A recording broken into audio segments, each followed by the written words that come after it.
All right.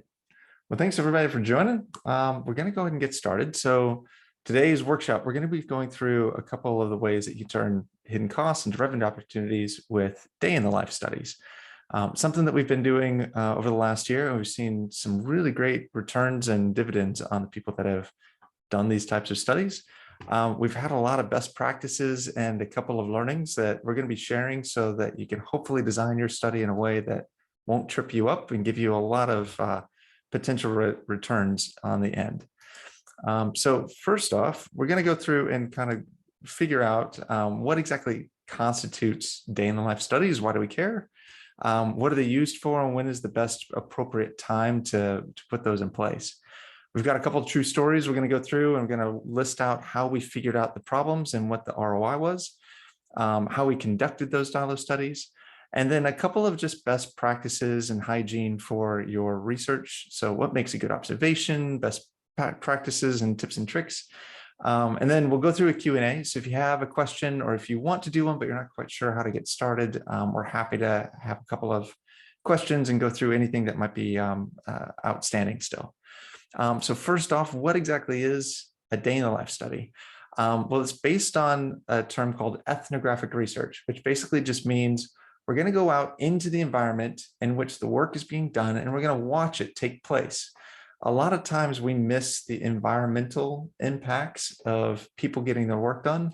And so the day-to-day elements, the little bit more variability is going to come from the environment itself or something that's out of play that we didn't expect.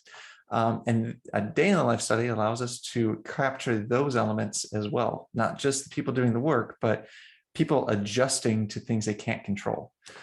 So this is best for workflows where you have something with a little bit of variability, things that aren't going to be as predictable every single time.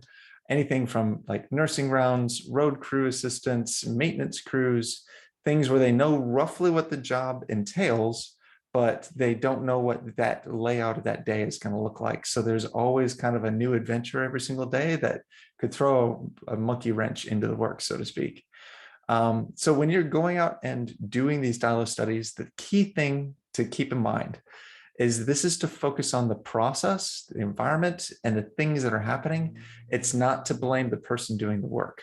We want to make sure that the person feels safe providing their input and their experiences so that in the future, if we need to go back, they're not going to be feeling like they were managed or they were looked down upon by management. So we'll have a couple of tricks to how to manage that, but make sure that it's more about the process and you're not pointing fingers at the person saying you're doing something wrong. So kicking that off, why go to the trouble? They can be a little bit expensive if you've got a lot of time invested, and understanding how the day unfolds for your staff. What good does that do? Well, we find that there's usually a really big communication gap between the people that do the work, the frontline staff, and the people that imagine what the work is like, which is the executives and the management teams.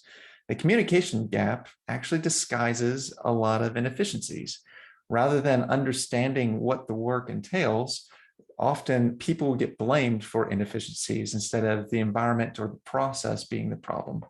So if we can start figuring out what commonalities there are, what things happen on repeat, we'll be able to pull out really big wins. A couple of our consultant friends call them the gold standard, where you figure out what could possibly impact the business the most by removing certain inefficiencies and waste from different processes that you find.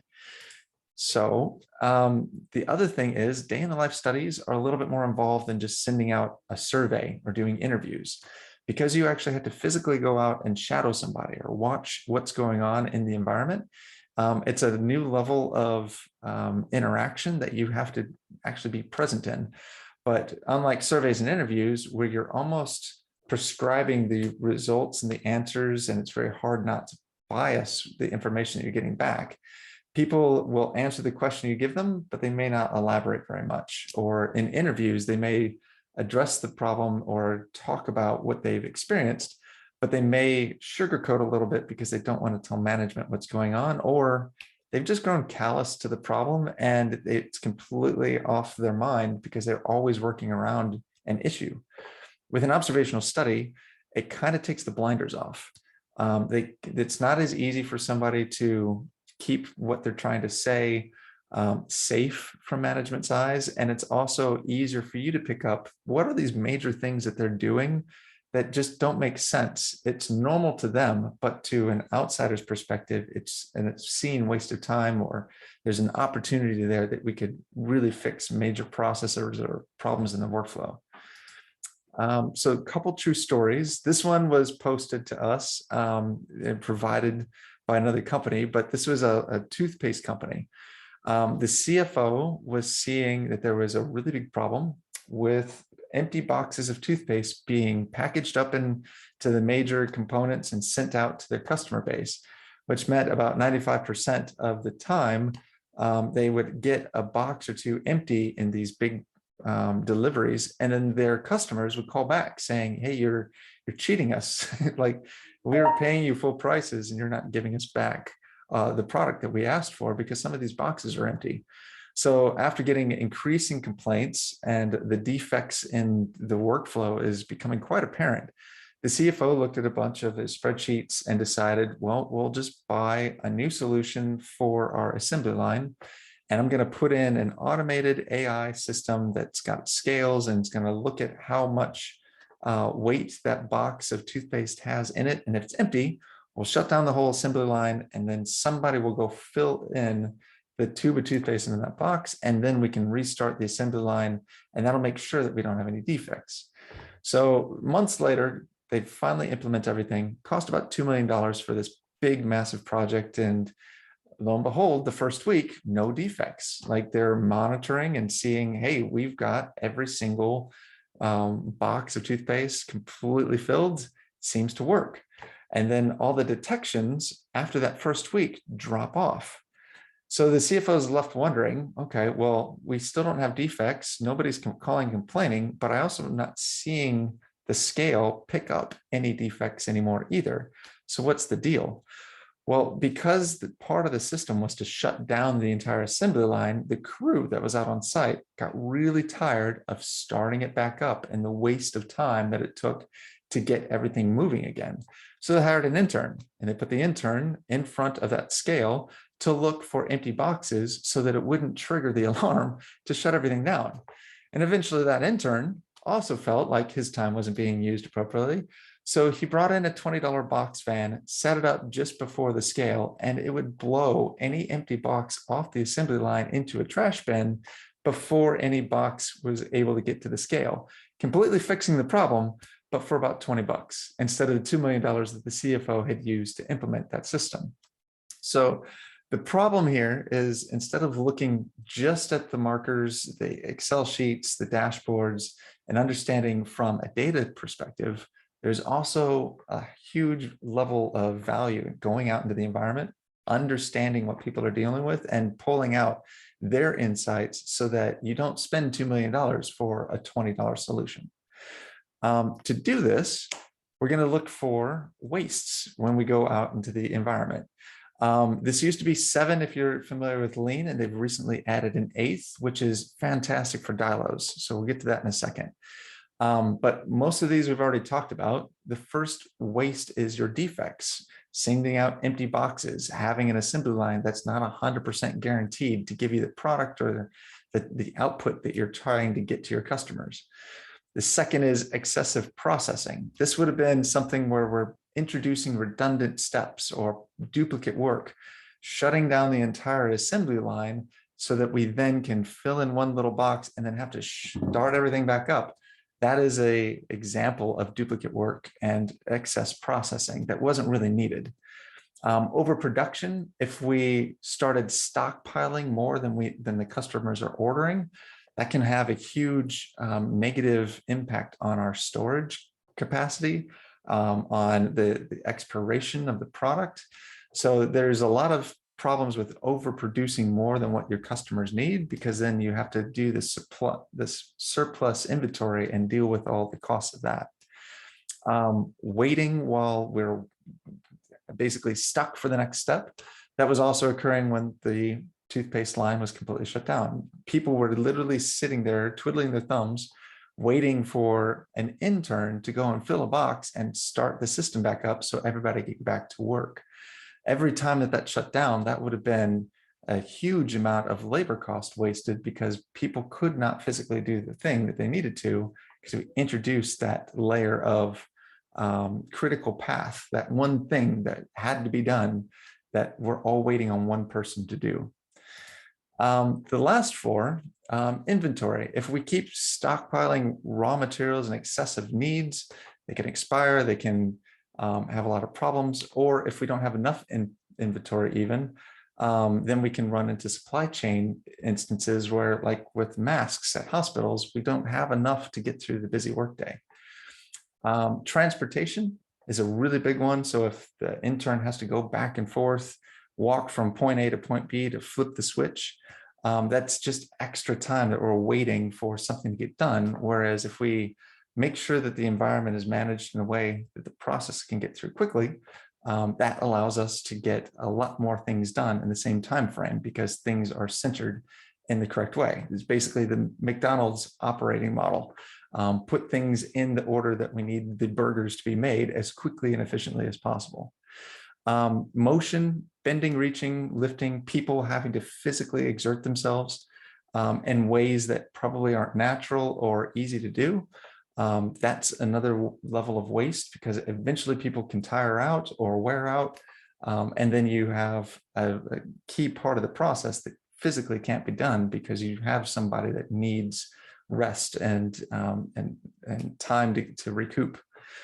And the last one, and this one's kind of hard to figure out without a DILO study, but is where some of the biggest wins can come from, is non-utilized talent.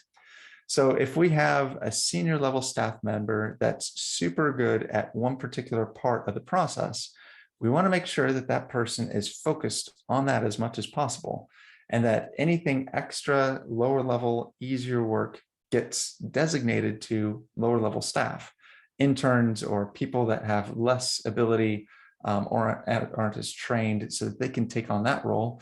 And then you can split the type of work that needs to be done into the low value and the high value that's matched up with people's skill sets. So with those 8 types of waste, that's what you're generally looking for when you go out into the field and look for what opportunities are there to improve. So when you're going to start asking people, okay, what's the task? What are we doing? What are the things that need to be done? A lot of people don't know what to write down. They don't know, okay, well, what makes a good observation? How do I start? Well, basically, you're going to start with an observed person. You're going to shadow a person, and you want to keep the role, the location, and if you can, a pin name, some kind of code word or for an entity so that they know exactly who they are without being identifiable to management. You also want every task that they do, the time duration. How long does it take this particular person to get that job done? But because it's anonymous, it's not a performance review. It's just, this is simply how long it takes to get this level of work completed. If you have cost with wages, labor, equipment, whatever those costs are getting that particular task done, make sure you're starting to put those in as well. So if we have, this is the hourly rate that person makes, this is the total cost of the equipment that's used, then we can say how long it's taking us, and we can figure out from the cost an ROI in the future. Skill set alignment. This one, we usually break down to 4, maybe 5 categories. And this is how we take care of the non-talent alignment. So if somebody is working, but they're working at a level that's lower than their pay grade, I'm a registered nurse, I have this skill set to give out medications, but today I am changing out bedpans and fixing beds and giving showers. That's a highly skilled person doing low quality work. That would be what we consider working, something that they're doing a lot of, but it's not really in alignment with what their capacity is. Active means you're active within your role. That's exactly what you want to be doing, because only you can get that done, and you've got the skill set and the know-how to get that thing done efficiently. Breaks and meetings, those just part of the admin time that comes with every business process. And then we've also added a couple more if you've needed them, but generally those are the ways that you can distinctly categorize what is the element of work and who's doing it, and does it make sense for that person to do that type of activity given their skill set and their abilities. The last couple are a little bit more optional, but they definitely help deliver the story to management. So if you can have evidence, photos, media, pictures, things that provide context and some illustrations to the data that you're collecting, it's no longer, well, I don't believe your data set or your pie chart. You can actually show the photo and say, and here's the example of when this occurred. So it makes it a little bit more realistic, so that when you have your data set, it's representative of the story that you're showing. If you can use our 7 delay types that we spoke about before and label the delay type, what type of delay is it? Then you can start coming up with, this is a constant theme that we need to start getting our 80-20 rule out. 80% of the time, we're seeing that there's a lot of waste because of transportation time. That's where you can start working out, all right, maybe we need a different layout because that's where majority of our opportunity is coming from. And then finally, you don't always be able to detect this, but if you do find the reason why something occurred, like there was something in the environment, there is a problem that caused us to not be able to work efficiently. If you have those reasons, the breakdowns in process, the environmental factors, the things that led to that as a root cause, those insights are absolutely golden for you to connect with the task that was done and the reasons why things went awry. If you can do that, then we can also start looking at ways to mitigate those strategies and problems in the future with different solutions. So those are absolutely vital if you can get them, but usually it takes a little bit more understanding of the workflow. So you might not always get to that level, but that's a huge bonus if you can. So this is a way that we helped one facility rebalance and figure out what some of the problems were within their own facility. So this was a true story that we were involved with. It was a hospice care facility that had about 15 beds. And the problem was that the facility was likely to kind of go into bankruptcy or could go into administration and just not be a viable business if it didn't get more customers in the door. So it needed more patients to be able to afford the bills so that it could get Medicare payments and everything. But even with the beds half empty, there was this conflict between management and the frontline staff. Registered nurses would say that we're really busy already at the half capacity that we're trying to deliver on. If you add more patients, it just takes more out of our workday and we get super overloaded and we just cannot keep up. So there was some major disconnect between what the general manager of the facility was thinking versus what the experiences were with the frontline staff. So how do you figure out what the actual problem is? Because a lot of times when we see these types of problems occurring, that conflict, they will start talking about solutions instead of asking what the root cause is. So in this particular case, people jumped to the solution and they immediately asked, can we afford more nurses? The problem with that is there's bias in the solution. It's a yes/no question. There's no avenue that we can deviate from the answer of either we need more nurses or we don't.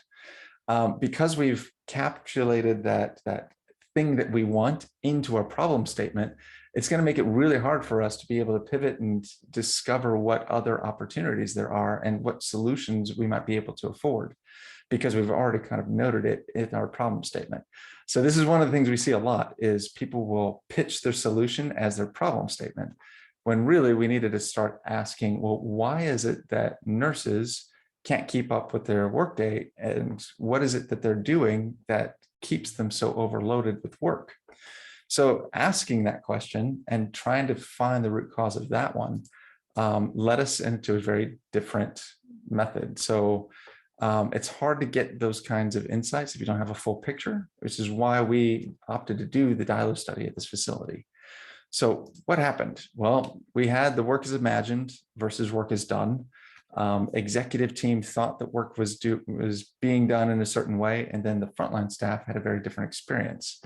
So if we keep talking in solutions, the frontline staff couldn't get their the things that they were experiencing up the chain, and we didn't feel listened to because the CFOs needed a business case, and nurses just felt the pain of being far too busy in the workday. So this communication gap kind of pervaded everything. And what we did was, let's go look at what you think should be happening. So the idea from executive management and the general manager was every hospital system, general, public, private, it generally will have one nurse doing a Nightingale ward of 4 different patients, somewhere in that ratio. But there is usually one nurse and they can handle multiple patients at once. However, what we've found with this particular facility, this is what was actually happening on the front lines.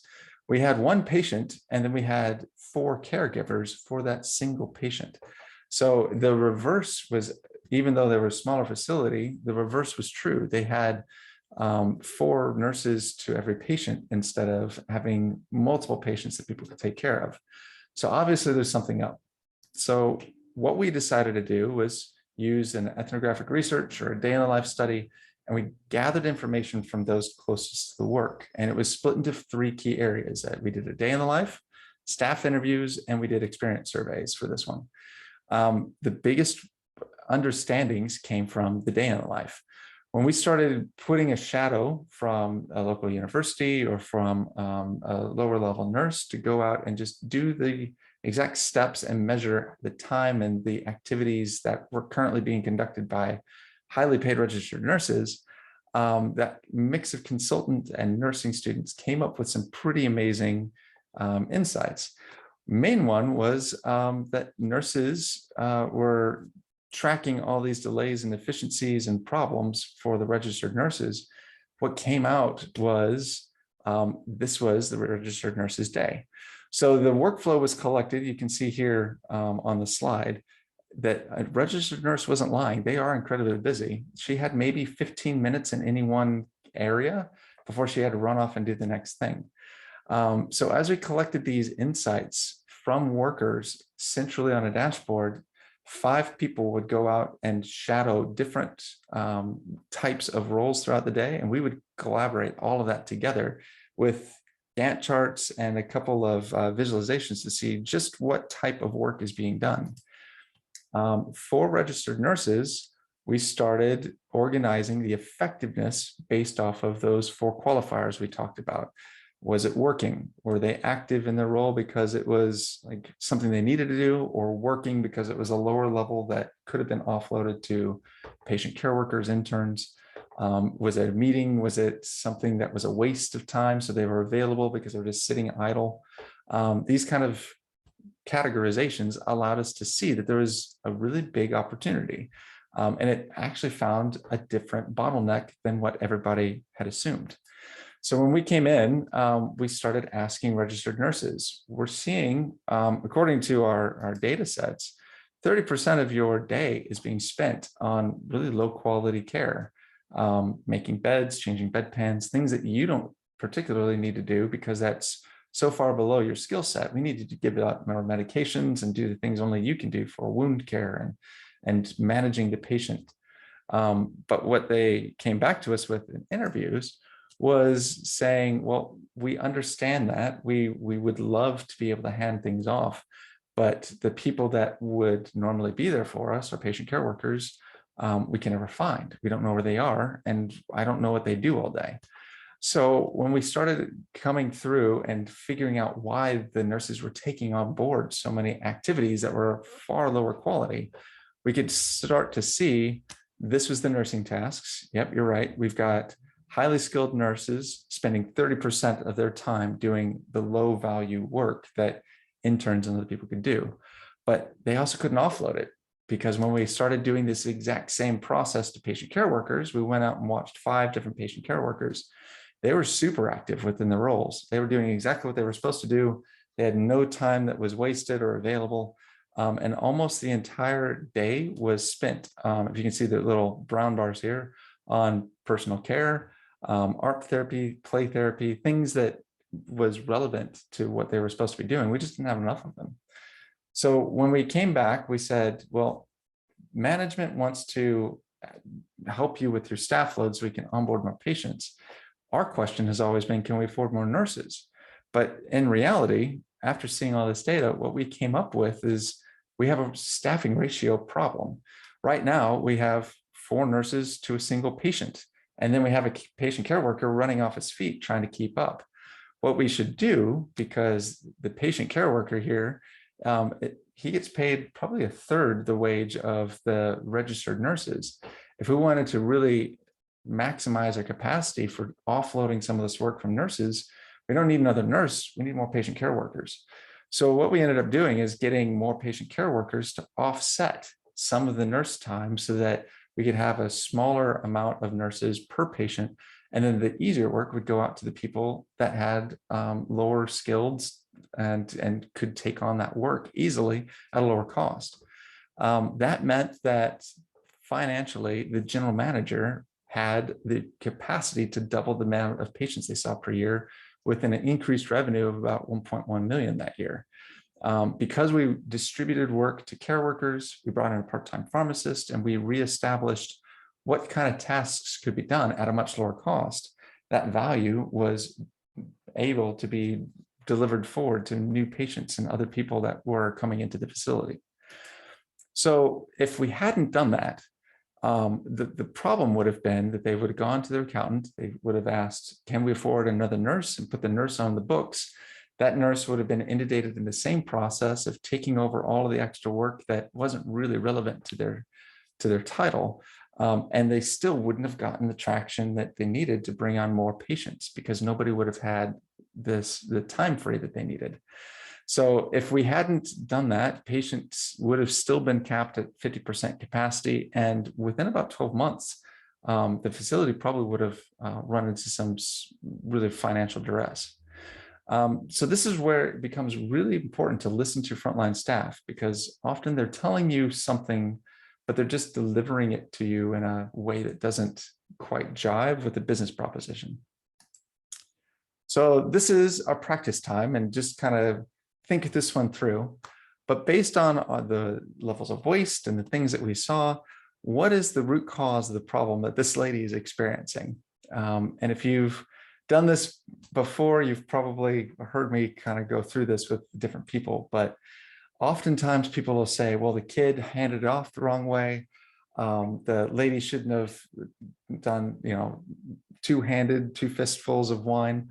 They usually will point to the people in this scenario, when instead, really, we have 2 types of waste: transportation and motion, right? Instead of the transportation getting all the way to the facility, it's stopping outside a gate.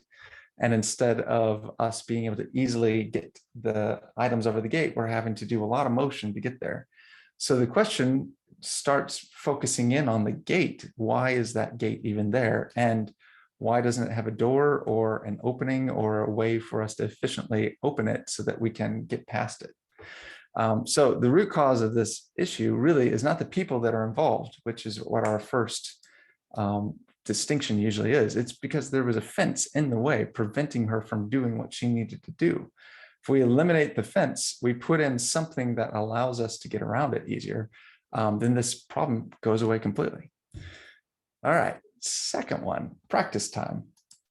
So in this one, this was a really large problem because we had truck drivers that would go underneath this bridge, and every single time the certain trucks would just ram into the top of the bridge and would wreck the vehicle, and all kinds of defects and things in the system. It's just rampant with how expensive this was to have happen, and it was happening often. So management kept putting signs up on you can see the 4.2 meters all over the place and bright stripes, and they kept trying to make sure that the truck drivers knew, if your truck is over 4.2 meters, you cannot go over this bridge, and training them, and it just didn't seem to work. So management kept asking truck drivers, why is this occurring? And the truck drivers would say, I don't know. I'm not 4.2 meters, I'm 4 meters. I'm below the required amount.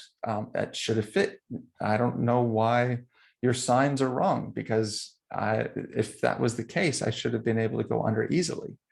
So management and the frontline workers, the truck drivers, were at odds because they were complaining and they're really focusing in on the signs. It's the 4.2 meters is wrong, or it's right, and you're not following instructions, or you're not paying attention. Blaming each other, it took a consultant going out on site and doing some quick math. And so what was the actual cause of the problem for this one? Well, it wasn't the signs. It wasn't the truck driver. It wasn't even the management. It was actually something altogether different. This one was the truck was too long. In certain instances, if the truck was just a little bit longer than the rest of the fleet, the lorry underneath had a different height because there was that dip that you could see underneath the bridge. So as the truck went under and then started to lift back up, the top of the truck would grate on the top of the thing and open it up like a can opener. But according to their own admission, those trucks were only 40 meters high. So it wasn't about the height of the truck, it was about how long it was to get hit because it was going underneath the divot in the road and coming back up the other side. So really, this waste was caused by defects in the logistics process. Any person or truck that goes on that route needed to be checked for the length of the truck and to make sure that those were never allowed on that route. So that was the fix, but it constantly was happening until somebody went out there and did the investigation in the environment in which the problem was taking place, which is basically what a lot of this comes down to is, are you there? Can you see it firsthand? And what is the experience when you take on board what the people are feeling? So some of our best practices, we found that these are really necessary to facilitate a really good DILO study. So if you're gonna orient your participants, first off, it's best to get volunteers and people that are willing to put their hand up and tell management, I have a problem, even if it's anonymous. I want you to watch what's going on because I want to show off what's going on. This kind of orientates them, tells them, look, we're just going to open a channel to management so that you can speak freely. We're going to keep your identity safe. It's going to be anonymous. But anything that you tell us in confidence, we're going to deliver directly to the people that can make changes and can help you get this problem fixed. So when you orientate your participants and you speak to it in those kinds of terms, it's not about being watched. It's not about a performance review. It's nothing that they particular as a person are responsible for. And secondly, don't change anything, because if you change your process to make things look better or disguise the issues that you have, management will just think that everything is completely okay and will miss the opportunity to pinpoint things that you need to get fixed. So lesson number one for us, when we were doing these, we quickly figured out that we really needed to have a couple of minutes aside without management, out of prying eyes, away from other ears, where they could express their fears and concerns, and is it something about me or my performance, and reassure them that it's nothing about that whatsoever. Show them the way that you're collecting information, that you're going to put a pin name and keep things anonymous, and that you want them to show them your problems, because this is the best way and the biggest opportunity for them to have huge wins later. By demonstrating how bad things are, we can calculate the cost and deliver that as a business case to management. But we can't do that if they make everything look better and disguise the problems that they have, or do a bunch of workarounds they normally do to circumvent the problems that they're experiencing. So lesson number one, definitely need to take the volunteers, the people that you're going to be shadowing, and orientate them a little bit so they're in the right mindset to help you, instead of wanting to hide things or making it about themselves. Lesson number two, we had to be very careful with the language that we used, because if we used time and motion, or we're looking for inefficiencies, people would tend to find that that was a consultant speak of, oh, well, you're just trying to manage me out. If I'm inefficient and I can be easily replaced, then they'll just fire me. So using the correct language when you're speaking to people, we found that the best way is to say you're opening a channel of communication. Management doesn't know what you do, and they're curious and they want to help. And anonymously, you can be heard without any repercussions and finally get some of these things that you've been asking for. But you have to help us demonstrate just how bad it really is. So do your job the normal way, but let us be your conduit and your translator to take the experiences that you're having and build a business case around it so that management can see just how bad it is and has the financial incentive to help drive some of the changes that will help you out in the field. So lesson 2, the way that you pitch to the participants is vital. You're opening channels to management. Lesson number 3. This one we found the best practice was we needed to affirm that the project wasn't a performance review, and it wasn't going to be averaged with the other participants. So even if we say like we're not watching what you do in particular or watching the process as a whole, you still have to be careful of the industry standard. Like 50% of people are doing really good here and you're far below that. So even if this isn't a performance review, we also need to make sure that we're keeping things anonymous when we average the tasks of all the employees together so that one person doesn't feel singled out, and that their performance is lackluster compared to everybody else. Everybody works at different rates, and oftentimes some people have more interruptions, more things on their plate, extra abilities that they go off and they have to achieve on the side. Nobody's day is the same. So making sure that that judgment is not encased in your study will help make sure that they present you all the information without feeling threatened that they need to compete with the other people that have volunteered and to be operating at their levels. Lesson number 4. Said this one a couple of times, but if you can keep your identities anonymous throughout the studies and even into the final reports to management, that'll make it so that they want to come back again.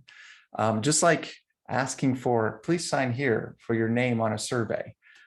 If you ask people for their names as a part of a survey to management, people will be less likely to want to put in all of the details and all of the really nasty things that they're experiencing, and be very upfront and honest, because with their name tied to it, they don't know what you're going to do with that information, and it could look bad on their end of year reviews if what didn't go the way they expected. So by keeping your identities anonymous, we suggest using either code words, putting in a title, a role, maybe like a code word for each individual person, but then just making sure that they're each distinct from each other. Once you have some kind of code way of describing the person on an ID, then you can go back and you can look at them individually, because it's not just all registered nurses. Like you can still split them apart because you have registered nurse 1, 2, 3, 4. So make sure that you keep them anonymous but distinct. Lesson number 5, we find that no matter what type of study you're going to do, you're always going to be shocked on your first day. We've gone through so many iterations where we have almost to the T, the exact amount of steps that it takes to get through a certain workflow, but we think we know everything that could possibly be done in the field by this particular role. But usually that comes dictated down from management and the people that have the work as imagined layer. This is what my staff do all day. When you go out on that first day, prepare to be shocked, because there's going to be workarounds and there's going to be things flying off that you had no idea was actually occurring. And you need to be adaptable and be able to write down the things that are out of sorts so that you can capture that as well. It's a little bit harder in Excel if you're doing this on paper, because it gets extremely messy very, very quickly. If you have 5 researchers and everybody has their own ways of doing things, then you're going to start writing the same extra step that the team is doing, but in 5 different ways. And then later you'll have to put that all together. So my biggest thing on the hurdle is the first day of data. As a team of researchers, get back together, make your changes early. Day one is vital for everybody to say, look, this is what we thought was going to happen. These are the extra parts of the process that we didn't know existed that we need to implement. And then on day two, you're usually ready because everybody's been retrained and we kind of have a better construct of what the day looks like. And we can make sure that all of that data is being generated the same way so that when it gets collaborated, it all forms a data set that's easy to graph and to manipulate and to pull together. If everybody calls it something different, it's a lot harder to put that into use. If you're using TANDM Suite, luckily we have that all figured out for you because you can add things on the fly and all that data will show up live so you can adjust things as you need to. Then lastly, our lesson number 6. This one we found was kind of key if you want to be able to continue doing this type of work. It is a huge level of trust. If your volunteers at the front lines decide that they are going to show you underneath the hood and what's been swept under the rug, you have to include them on the journey from the forefront to say, nope, it's going to be used in this way. It's safe, anonymous. It's a channel for management to see. Then they also need to see the results of the study to prove that you lived up to your word, you kept them anonymous, that the things that you're reporting are the problems that they're experiencing and that they really have a vested interest in fixing. So if they see the big problems that come up for them time and time again, listed as bullet point 1, 2, and 3 in your report to management to say, these are the ways that they're doing things now, and this is how much it's hurting the business because they're not able to get what they need to get done efficiently. They'll have a greater respect for the process and they'll put their hand up more often on the second go round. If you deny them the ability to see the final reports, there'll always be this ambiguity about, did you give my feedback to management? Is this something that I need to worry about on my review?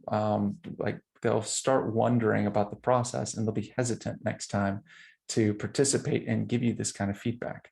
But if you curate your people and manage it in a way that they're on board and they come along for the ride, they'll be more open even further next time to say, these are the problems that we're seeing and this is what's occurred. And that way you can keep going to certain people almost as your advocates for change.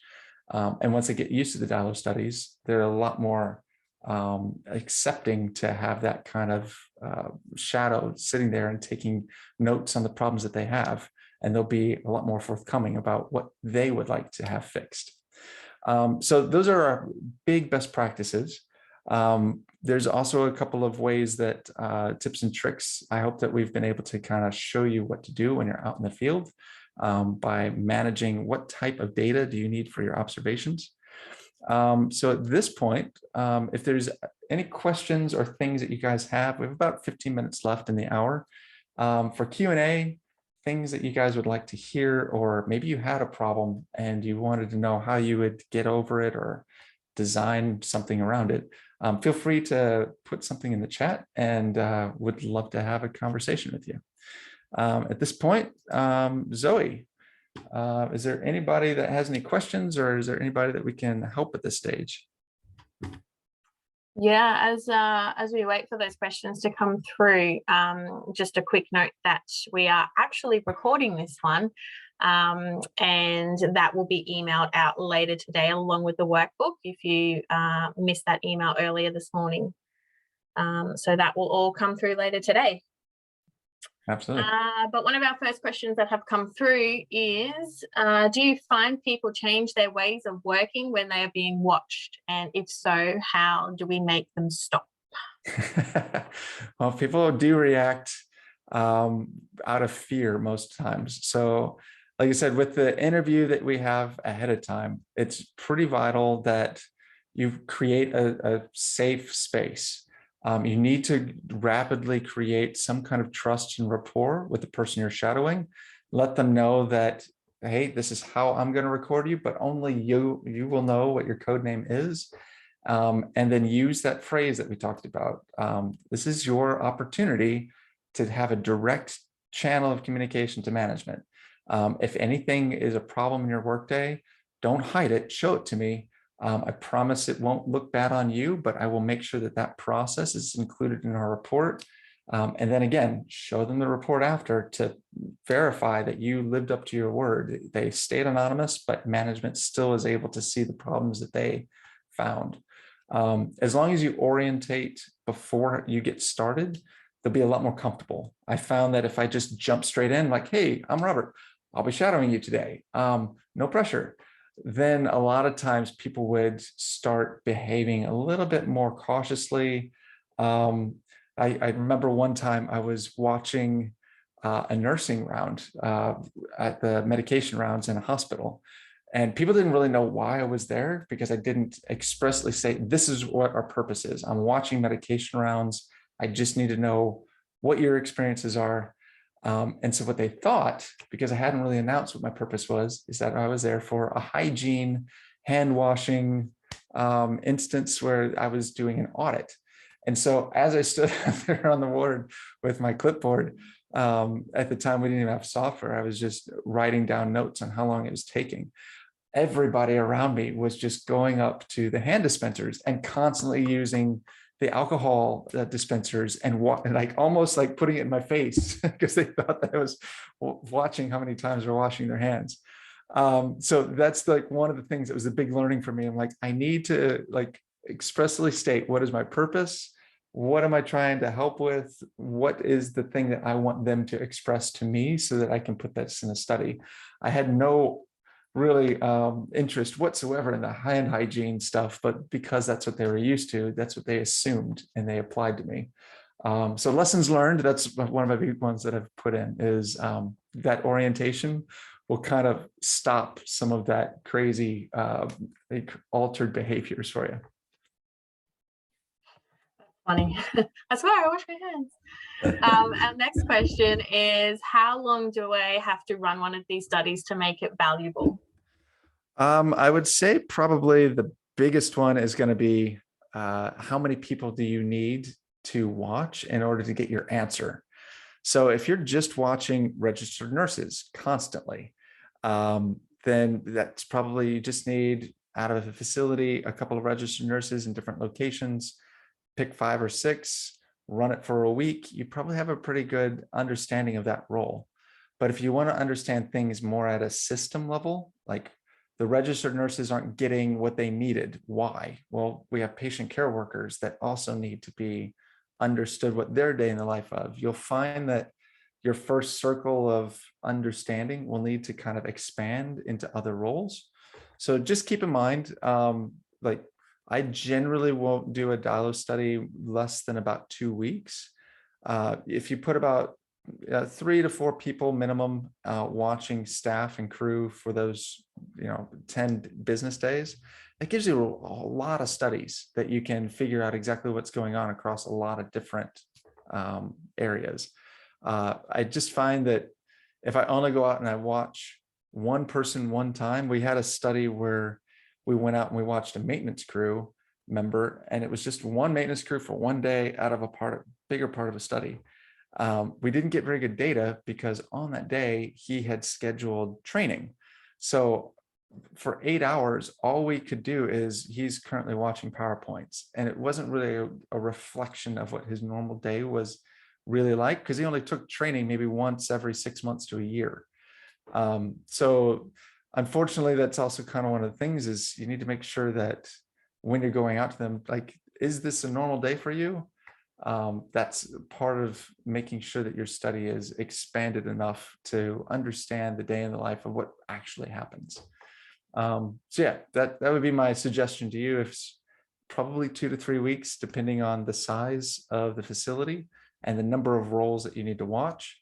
I generally don't like to have just one person. If you only watch one registered nurse, it makes it really hard to keep them anonymous because, hey, here's the registered nurse's data. But if you have at least 2 or 3, then you can kind of anonymize them a little bit easier and you don't know who was who. So that would be my general tips. 2 weeks, give it about 3 to 4 researchers at a minimum.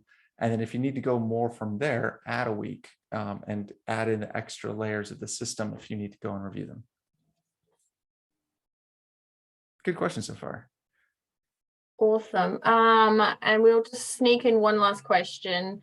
Who do you normally find to help run the study? Can I have my staff do it themselves, or should there be an expert? It's always good to have somebody that knows the process. The only problem is if you're very, very familiar with working rounds, you're going to be calloused to pain the same way that the people doing the work are. So an outside perspective, somebody that's never done this job before or is very new, has familiarity with nursing as a role, but hasn't really done a whole lot of rounds themselves yet. They'll provide a little bit more context around why do we do it this way, and they'll ask more questions and they'll have more insights because they'll be more easily confused by inefficiencies and problems in the workforce than people that are super experienced, have followed, you know, to the letter, the books and the process, and are going back to affirm and assess that they're being followed. Because sometimes processes just need to be rewritten, or there's a better way to do things. People that haven't been indoctrinated into this is how we've always done it typically can find, well, what if we did it this way instead, a little bit easier, because they don't have so much browbeating where they've been forced into that round peg, square hole kind of situation and made to do things a certain way. So there is, I think that there's a good way to balance it. Get an experienced staff member so that they can see this is what's supposed to happen when it's highly skilled staff.